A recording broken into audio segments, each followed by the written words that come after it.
સુરત શહેર ક્રાઇમ બ્રાન્ચના નાસ્તા ફરતા સ્ક્વોડે મૈદરપુરા પોલીસ સ્ટેશનના નોંધાયેલા અનૈતિક દેહ વ્યાપારના 2 ગંભીર ગુનામાં છેલ્લા 1 વર્ષથી પોલીસને થાપ આપી ફરતા મુખ્ય આરોપી શેખર સાણુકેને ઝડપી પાડવામાં આવ્યો છે।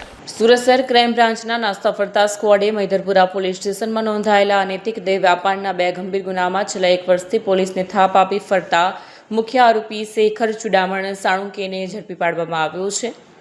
પકડાયેલા આરોપી માત્ર દેહ વ્યાપાર જ નહીં પણ વાહન ચોરી, મોબાઈલ સ્નેચિંગ, ઘરફોડ ચોરી, રાયોટિંગમાં પોલીસ પર હુમલો અને ડ્રિંક એન્ડ ડ્રાઈવ જેવા કુલ 15 જેટલા ગંભીર ગુનાઓમાં પણ સંડોવાયેલો છે। આરોપી શેખર સાણુકે સમાજમાં પોતાની છબી એક સામાન્ય ભંગારના વેપારી તરીકે ઊભી કરી હતી। તે રાંદેર રોડ ઉપર સિલ્વર પ્લાઝા એપાર્ટમેન્ટમાં રહીને પાલનપુર પાટિયા વિસ્તારમાં ભંગારનો ધંધો કરતો। ભંગાર લેવા વેચવાના બહાને તે શહેરના વિવિધ વિસ્તારોમાં રેકી કરતો અને પોતાની ગુનાહિત પ્રવૃત્તિઓને અંજામ આપતો। મૈદરપુરામાં ચાલતા દેહ વેપારના અડ્ડા પર આવતા ગ્રાહકો પાસેથી તે આ સ્કેનર દ્વારા જ પેમેન્ટ લેતો। આ રીતે દેહ વેપારમાંથી થતી ગેરકાયદેસર આવકને સ્પાના ધંધાની કાયદેસરની આવક તરીકે દર્શાવવાનો પ્રયાસ કરતો।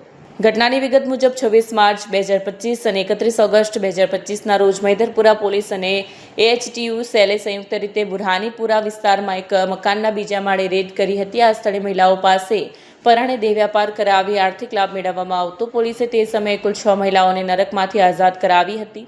આ બંને ગુનાઓમાં શેખર સાણુકે મુખ્ય સંચાલક તરીકે વોન્ટેડ જાહેર હતો। છેલ્લા 1 વર્ષથી ફરાર શેખર સાણુકેને પકડવા માટે ક્રાઇમ બ્રાન્ચની ટીમ સતત વોચમાં હતી।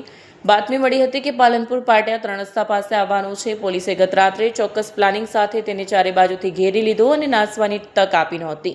તેની ધરપકડ બાદ હવે પોલીસ તપાસ કરી રહી છે કે તેના આ નેટવર્ક પાછળ અને કયા મોટા માથાઓ સામેલ છે।